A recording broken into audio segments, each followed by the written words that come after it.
Bismillahirrahmanirrahim. Bismillahi wa bihamdih. Assalamualaikum warahmatullahi wabarakatuh. Waalaikumsalam warahmatullahi wabarakatuh. Alhamdulillahi nahmaduhu wa nasta'inuhu wa nastaghfiruh. Wa na'udzu billahi min shururi anfusina wa min sayyiati a'malina. May yahdihillahu fala mudilla lahu wa may yudlilhu fala hadiya lahu. Ashhadu an la ilaha illallah wahdahu la syarika lahu wa ashhadu anna Muhammadan 'abduhu wa rasuluhu la nabiyya ba'dahu. Allahumma shalli ala sayyidina wa maulana Muhammad ibn Abdillah wa ala alihi wa ashabihi wa man ittaba ila yaumil qiyamah. Amma ba'd. Yang sama-sama kita hormati Bapak Sekretaris Daerah Provinsi Nusa Tenggara Barat Al-Mukarram Bapak Insinyur Haji Rosyadi Sayuti Al-Husaini MSc PhD. Mudah-mudahan beliau tetap dalam keadaan sehat walafiat sehingga terus mendampingi Bapak Gubernur untuk menjalankan roda pemerintahan di Provinsi Nusa Tenggara Barat kita cintai. Yang kita hormati segenap pejabat di lingkungan Provinsi Nusa Tenggara Barat, Bapak Karu, Bapak segenap tokoh yang hadir pada kesempatan ini, termasuk para tuan guru.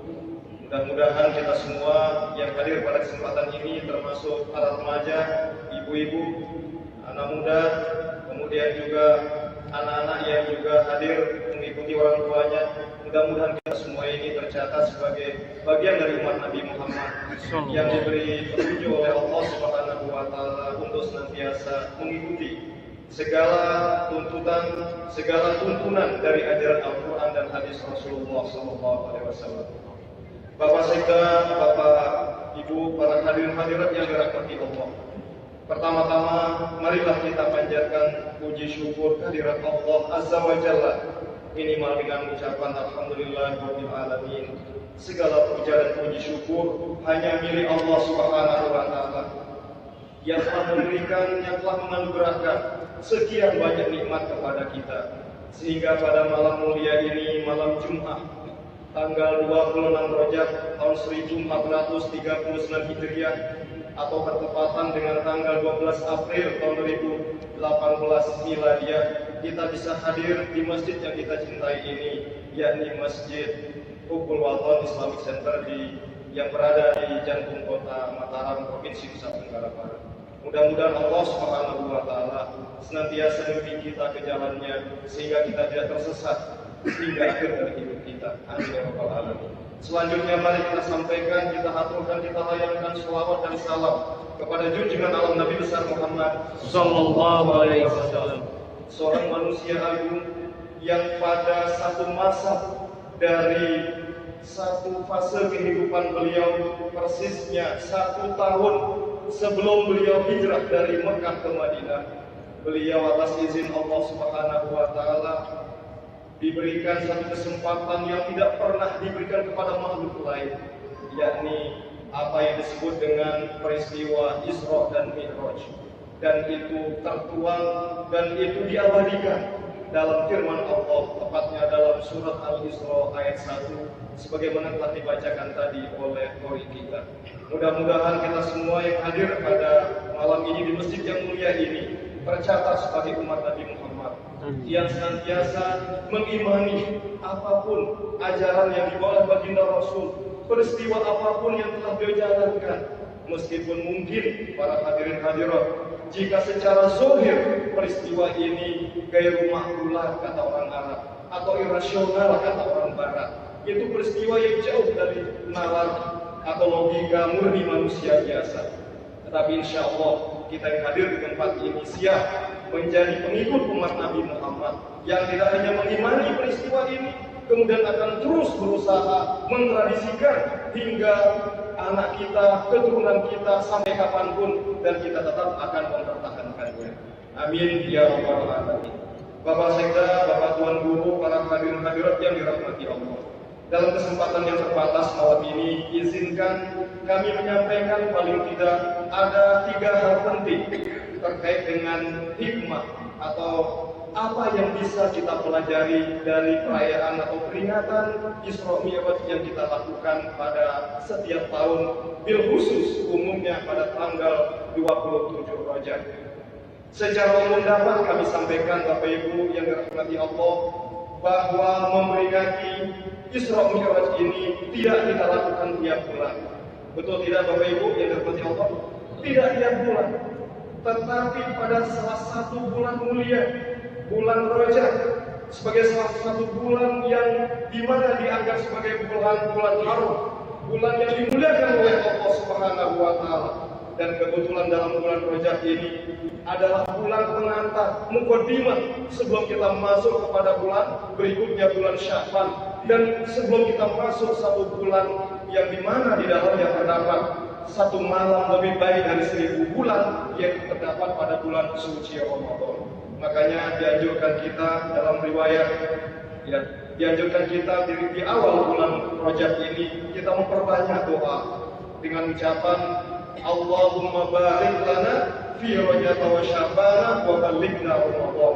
Ya Allah, berkahilah kami di bulan Rajab dan Sya'ban ini, dan kami lunas ya Allah, kami minta tolong ya Allah, berikanlah kami umur yang panjang ya Allah, agar kami bisa bertemu dengan bulan suci Ramadan.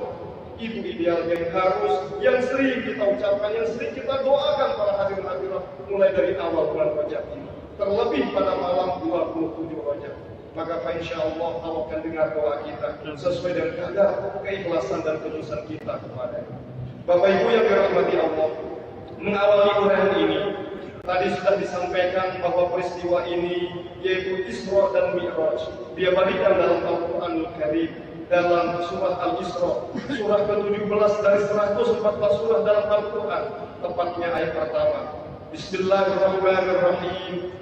Subhanalladzi asra bi'abdihi lailan minal masjidil haram ilal masjidil aqsa alladzi barakna hawlahu linuriyahu min ayatina innahu huwas samiul basir.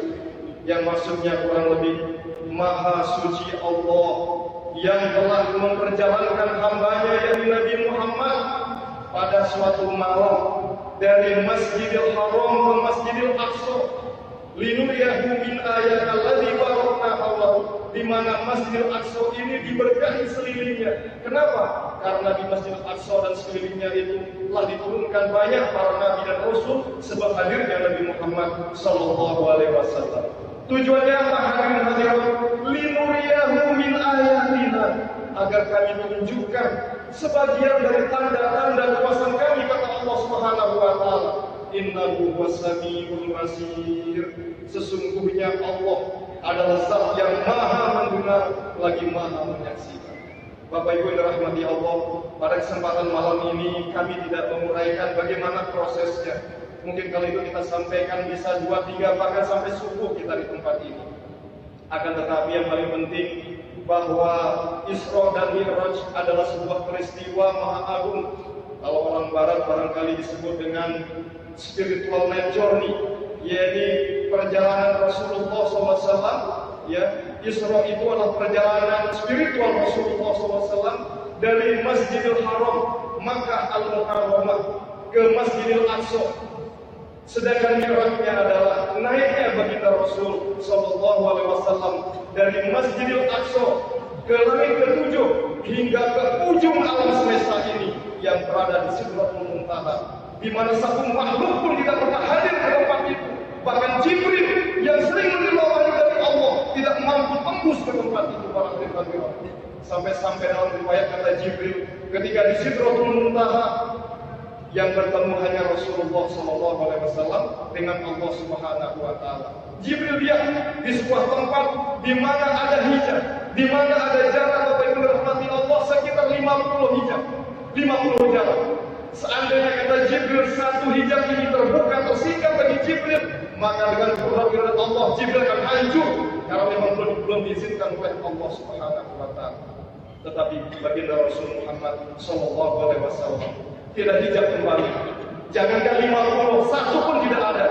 Dan Rasulullah SAW harus kita yakini satu-satunya makhluk yang langsung bertemu bertatap muka dengan Allah Azza wa Jalla, Allah Subhanahu wa Ta'ala, untuk menerima satu perintah yang tadi disampaikan oleh Bapak Sekda, yaitu perintah sholat 5 waktu sehari semalam bagi kita hingga saat ini. Para hadirin hadirat Bapak Ibu yang dirahmati Allah, yang pertama kami coba sampaikan bahwa dari segi sejarah ini juga tidak kalah penting, karena bagaimanapun sejarah itu penting. Agama ini Bapak Ibu, mana kalau tidak ada nilai sejarah, tidak ada pisau ilmu sejarah kita gunakan, maka kita ini akan pahami Al-Quran hadis ini membabi buta. Kita akan memiliki pemahaman yang dangkal, sehingga apa yang tertulis, apa yang tersurat, apa adanya kita pahami secara dangkal. Kita ditanya lebih lanjut, gak mampu kita jawab. Ya pokoknya nego hati Al-Quran. Orang Barat Bapak Ibu ilmu sejarahnya luas sekali, tahu kapan Isra Mi'raj, tahu ini itu, tahu bagaimana kondisi Rasul saat itu. Makanya dengan ilmu logika murni mereka tidak mampu, mereka tidak meyakini Isra Mi'raj. Dianggap Nabi Muhammad ini pembual, gila dan sebagainya. Nah, dalam pisau ilmu sejarah Bapak Ibu rahmati Allah, kebetulan ini kita sekarang alhamdulillah malam kita peringati malam ini pada bulan April. Ternyata dalam khazanah sejarah Islam Bapak Ibu, bulan April ini punya nilai sejarah tinggi. Tidak hanya di Indonesia, tanggal 1 April biasanya ibu-ibu apa yang dilakukan ini? Ya, hari Kartini, anak-anak disuruh cari tusuk konde. Makanya Mak Ibu Sukmawati bilang tusuk konde lebih hebat daripada hijab, niqab dan sebagainya. Astagfirullahaladzim. Ya, karena ada hari Kartini mungkin bisa jadi juga, yaitu 1 April. Tapi kita jangan lupa sebagai umat Nabi Muhammad yang kita tahu dari ilmu sejarah, 20 April 571 itu lahirnya baginda Rasul Sallallahu Alaihi Wasallam. Kemudian malam ini kebetulan bulan April, ya, di tanggal 12 hari ini, besok tanggal 13, ya, kita peringati Isra Mi'raj. Jadi sebuah peristiwa sudah dijelaskan tadi, persis terjadinya 1 tahun sebelum hijrah. Ada riwayat mengatakan tahun Masehinya berapa? 622 Masehi atau awal abad 7 Bapak Ibu. Kisah nyata ini, peristiwa terjadi, peristiwa faktual ini. Kalau dari tahun 622 hingga zaman Nuh atau tahun 2018 ini berapa tahun jadinya? 1396. Jadi 2018 kurangi 622 kurang lebih ketemu angka 1396. Ya, itu lamanya sudah terjadi yang dulu. Jadi kalau kita bicara sejarah memang sudah lama terjadi. Bagaimana dengan hitungan tahun Hijriah? Sekarang 1439 Hijriah. Kurangi 1. Kenapa? Karena 1 tahun sebelum Hijriah atau sebelum Hijrah, sehingga terjadi 1438 tahun yang lalu menurut versi kalender Hijriah. Jadi ini Bapak Ibu dirahmati Allah kalau kita bicara ilmu sejarah. Tapi kalau ada yang tanya nanti saja. Kita lanjut yang kedua ini biar tidak lama-lama. Bapak Ibu dirahmati Allah, kemudian yang kedua, dari perspektif sains modern ini kami coba sampaikan. Ya. Beberapa hari yang lalu kami sempat baca Bapak Ibu, ya, sebuah laporan bagaimana IPM, Indeks Pembangunan Manusia Indonesia, dibanding negara-negara maju di dunia. Ternyata kita ini belum tembus angka 50, apalagi angka 10. Jadi kita ini masih sekitar 67, ya, dibanding negara Eropa apalagi Amerika. Terutama dalam bidang apa? Terutama dalam pengetahuan umum dan sains modern, jauh lebih rendah kita ini. Ini nggak tahu kita syukuri apa kita bagaimana ya? Alhamdulillah ya, kita syukuri. Nah, padahal Bapak Ibu rahmati Allah, melalui Isra Mi'raj ini merupakan sekali lagi pintu masuk, entry point, sebuah muhasabah ilmiah. Tidak hanya muhasabah diniyah, tetapi sebuah muhasabah ilmiah. Al-Quran subhanallah, kitab yang tidak anti ilmu modern, bahkan banyak mendukung penemuan-penemuan modern, banyak menyuruh kita berpikir, termasuk melalui peristiwa Isra dan Mi'rajnya baginda Rasul Sallallahu Alaihi Wasallam. Sebelum kami lanjut, mohon maaf, pernah dulu dalam sebuah kisah ini, karena kita tegang-tegang barangkali, ya, di zaman dinasti khilafah Abbasiyah, yang jadi penguasa saat itu, yang jadi khalifah itu, ya, Khalifah Harun ar-Rasyid, pendiri kota Baghdad yang terkenal dengan kota 1001 malam, di mana kota Baghdad kurang lebih 20 tahun yang lalu sudah dihancurkan oleh Amerika Serikat dan sekutu. Tetapi pada abad ke-8 Bapak Ibu, ketika dinasti Abbasiyah berkuasa, terutama Harun ar-Rasyid terkenal sangat maju. Orang Barat belajar dari orang Islam. Nah, yang menarik Bapak Ibu, banyak imam Muslim lahir waktu itu. Termasuk juga yang agak lucu, yang humoris, yang kita kenal dengan Abu Nawas. Ya, sering kita dengar Abu Nawas, ya? Ya, ingat kita itu pas sekda waktu kecil itu, kalau udah jam 9 malam, kita ingin pulang karena makan malam ke Isra Mi'raj itu. Apa kata Ustaz kita? Tenang jero anak pada bilang mulai nera cerita Abu Nawas. Oh nggih, Ustaz nggih. Jadi pas sebut Abu Nawas itu semua bingung dengar. Jadi kebetulan kaitannya dengan kisah ilmiah ini, Abu Nawas Bapak Ibu rahmati Allah, pada suatu hari dia membuat kesalahan ceritanya dengan Khalifah Harun ar-Rasyid. Kemudian Harun ar-Rasyid memberikan syarat dia akan dibebaskan dengan satu hal, yaitu mampu menyebut angka berapa jumlah bintang di langit. Nah, yang namanya Abu Nawas dari dulu terkenal banyak akalnya. Dengan si paling baik akal nih, Abu Nawas ini banyak akalnya, dan kalah sama siapapun. Terkenal cerdik pandainya. Ada bilang dia juga orang sufi ya, orang soleh sekali. Dia bilang, oh gampang baginda saya tahu. Tapi ingat ya, baginda harus pegang janjinya. Kalau mampu saya sampaikan, maka baginda harus bebaskan saya. Lepaskan saya dari tahanan ini, apapun pasalnya, walaupun apa istilahnya dokumennya sudah P2 sudah lengkap gitu ya. Oh siap, apa coba? Baik baginda katanya. Saya gampang tahu berapa jumlah bintang di langit. Sebelum saya sampaikan, Bapak Ibu ada yang tahu ada berapa jumlah bintang di langit? Ada, ini kan ada di kita yang kayaknya dapat satu olimpiade fisika, biologi, kimia. Ini ada berapa jumlah bintang di langit menurut Bapak Guru kita kemarin di SMA 1 atau di MAN 1 atau di MAN 2 mana saja? Ada yang tahu berapa jumlah bintang di langit? Nah ada kayaknya ya. Ya kata Abu Nawas saya tahu baginda. Baik, makanya berapa? Jumlah bintang di langit adalah sama dengan ayo coba apa kata baginda? Lihat kamu Nawas salah aja sekafir dari jumlah bintang di langit sama dengan jumlah pasir di lautan baginda. Loh, pacuan kamu? Enggak, pacuan silap kamu itu anak kira terus oleh laut sekarang doya itu kita lihat. Jadi berapa jumlah pasir di lautan di Segara ini? Itulah jumlah. Aduh, walau udah sumul kamu nih. Jadi dibebaskan dari penjara. Artinya ini sebuah fakta nyata walaupun cerita lucu Bapak Ibu. Menurut para ilmuwan, wawasan kita, pengetahuan kita tentang alam semesta jagat raya ini tidak sampai 15%. Banyak hal yang belum kita tahu. Bapak Ibu yang dirahmati Allah, terkait dengan kondisi kita umat Islam. Mohon maaf sebelum ke yang ketiga dan penutup.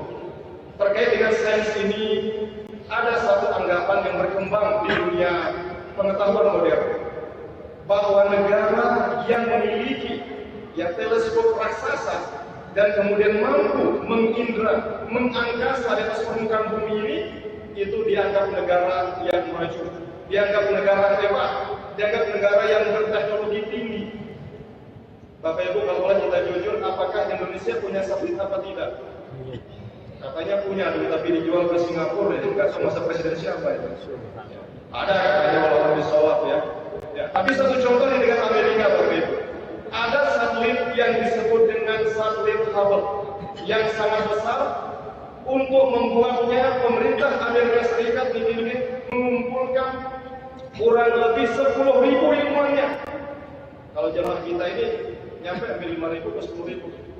Ya kurang lebih segitulah ilmuwan yang sudah dikumpulkan untuk membuat satelit bintang Hubble yang sangat besar. Dengan dana berapa? 2 miliar dolar Amerika Serikat. Dirupiahkan berapa nih? Kira rombong bakso bisa kita beli nih.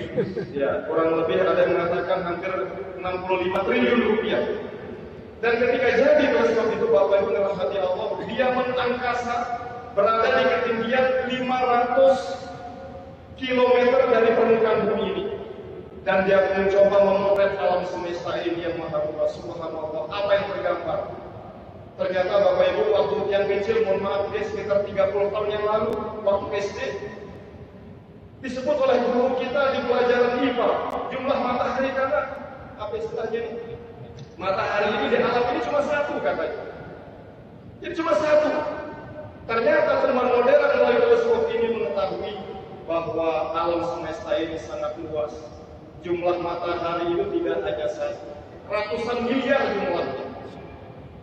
Satu matahari itu Bapak Ibu yang dirahmati Allah, besarnya 1000 kali bumi, beratnya 1.000.000 kali bumi. Jadi lebih berat daripada pesawat. Dan jumlahnya sangat satu. Nah, kumpulan juga dari satu matahari beserta dengan planet-planet yang mengitarinya disebut dengan galaksi. Galaksi ini juga jumlahnya ratusan miliar jumlahnya. Kemudian kumpulan dari galaksi membentuk satu komunitas. Ya kita misalnya kumpulan orang tinggal di Mataram, itu disebut nebula. Jumlah nebula juga ratusan miliar jumlah. Dan berapa besar alam semesta ini? Subhanallah, hanya Allah yang tahu. Makanya benar jawaban Abu Nuwas, arah kira bintang di langit Abu Nuwas sejumlah ya pasir di lautan. Selesai itu sudah, dosa banyak komentar. Ya, jadi Bapak Ibu dirahmati Allah, nampaknya ini satu perspektif sains kita lihat. Jadi dalam ayat tersebut ya, lailan minal masjidil haram. Ada kata lailan yang artinya waktu malam. Ini orang ilmuwan modern mengatakan yang meyakini Isra Mi'raj Bapak Ibu, kenapa tidak nahar? Kenapa tidak siang Isra Mi'raj itu? Ternyata menurut ilmu modern sangat masuk akal dan hebat Al-Quran itu. Secara ilmu sains, ya, ilmu modern, peristiwa ini akan terjadi harus pada waktu malam. Kenapa? Karena bumi ini bundar ketika malam dia tidak berhadapan langsung dengan matahari. Kalau siang, maka Rasulullah SAW akan bertabrakan dengan matahari yang besarnya 1000 kali bumi. Ini perspektif saya, Bapak. Jadi luar biasa Al-Quran ini. Sehingga orang sains tidak bisa mengatakan semacam itu, Bapak Ibu dirahmati Allah. Kemudian dirahmati Bapak Ibu yang dirahmati Allah, ya kita sudah tahu dalam riwayat ada berapa jam lamanya perjalanan itu. Banyak riwayat menyebut Rasul selesai sholat Isya di Masjidil Haram didatangi oleh malaikat. 3 malaikat dalam riwayat, di antaranya Jibril, Israfil dan Mikail. 3 malaikat itu mendatangi Rasulullah. Sampai Rasulullah balik kembali kurang lebih 8 jam perjalanan itu. Nah, sekedar gambaran, mohon maaf sebelum yang berikutnya baru kita tutup dari perspektif saya ini, mohon maaf. Galaksi Bima Sakti di mana Pulau Lombok berada di dalamnya saat ini, ya. Dengan galaksi tetangga kita namanya Proxima Centauri, Bapak Ibu. Dalam ilmu modern kita baca di judul saja yang menunjuk ke sana. Namanya Proxima Centauri. Berapa jaraknya? Jaraknya 4 triliun kilometer. Coba Isra Mi'raj dari Masjidil Haram ke Masjid Aqsa niki jaraknya cuma 1.500 km. Itu saja udah ribut ke Arab saat itu. Hanya 1.500 jaraknya Masjidil Haram ke Aqsa. Kalau jalan kaki saat itu atau pakai unta kurang lebih sebulan ceritanya. Bolak-balik 2 bulan. Rasulullah tidak hanya itu, berapa menit atau mungkin tidak sampai 1 menit kita nyampe. Dan ilmunya Allah dia ilmu ayat kita. Nah, kembali ke tadi, jarak dari Bima Sakti ke Proxima Centauri ini 4 juta triliun kilometer. 4 triliun 40 kilometer. Jadi sebuah angka yang dan jarak yang sangat jauh. Bagaimana kalau kita menggunakan pesawat Garuda terbang ke sana? Hitungannya bagaimana? Sebelum Garuda ada pesawat ruang angkasa milik orang barat waktu itu yang dianggap cepat, namanya Voyager. Berapa kecepatannya niki? Jauh lebih cepat dari Cinomo yang jelas. 56.000 km per jam. Kalau Garuda dari sini ke Mekah mungkin per jamnya maksimal hanya 1.000 per jam. Voyager niki 56.000. Itu saja kalau kita menumpang Voyager niki untuk sampai ke tepian tetangga kita di sebelah butuh waktu 40.000 tahun. Kita ini saja di tahun 2000 ini. Kapan kita meninggal tengah jalan? Rasulullah menggunakan buruk. Makanya dalam kesimpulan dia, mohon maaf yang baca buku, katanya buruk niki lebih cepat dari cahaya 10 kali lipat. Kecepatan cahaya berapa? Hitungan 1 detik cahaya Bapak Ibu sama dengan 300.000 km per detik. Hitungan 1 tek dia sudah melesat 300.000 km per detik. Katanya buruk diduga 10 kali. Kalau menurut yang bahkan lebih bisa jadi 1 triliun kali. Tapi bagi Allah itu tidak penting. Tidak penting waktu masa Allah kuasa ilmu. Jadi artinya apa? Inilah agar kita umat Islam sadar bahwa alam semesta ini banyak yang harus kita pelajari. Banyak ilmu-ilmu Allah yang harus kita imani di alam semesta ini. Mohon maaf, selanjutnya yang ketiga dari perspektif agama. Bapak Ibu yang dirahmati Allah, tadi Bapak Sekda sudah sampaikan bahwa oleh-oleh dari peristiwa Isra dan Mi'raj adalah hadirnya perintah sholat 5 waktu sehari semalam. Kita sudah maklum Bapak Ibu yang dirahmati Allah, awalnya berapa perintah sholat buat kita Bapak Ibu? 50 kali, persis seperti Bani Israel. Tapi siapa yang nyuruh Rasul nego terus? Nabi Musa. Jangan Muhammad, kayak umatku nggak kuat. Apalagi nanti mungkin umatku ada namanya Android, ada internet, laptop dan segala macam, nggak mungkin dia berhubungan. Setelahnya aja sudah ngebang lagi, jadi sudah 50 kali. Akhirnya sampailah 5 kali sehari semalam. Dengan bonus Bapak Ibu maaf, meskipun 5 kali sama ganjarannya dengan 50 kali. Subhanallah. Apalagi yang kita minta lagi dari Allah, ini sudah banyak yang diberikan kepada kita. Nah, lagi-lagi sekarang maaf persoalannya, ada perintah Allah dalam Al-Quran bahwa Allah menyuruh kita sholat dalam surah Al-Ankabut ayat 45. Bismillahirrahmanirrahim. Urslu ma uhiya ilaika minal kitabi wa aqimis sholat. Inna sholata tanha 'anil fahsya'i wal munkar wa la dzikrullahi akbar. Wallahu ya'lamu ma tasna'un. Wahai Muhammad, bacalah apa yang telah diwahyukan kepadamu dan kepada umatmu dalam kitab Al-Quran ini, dan dirikanlah sholat. Sesungguhnya sholat itu dapat mencegah dari perbuatan keji dan munkar. Yang menarik lagi Bapak Ibu, ayat selanjutnya, wala dzikrullahi akbar. Sungguh dalam sholat itu aktivitas zikir kepada Allah, aktivitas ingat kepada Allah jauh lebih besar dibanding ibadah-ibadah yang lain.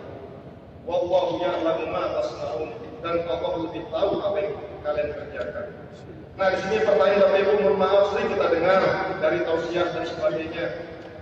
Pak, banyak orang Islam yang sholat, tetapi banyak juga yang masuk penjara karena melanggar kriminal.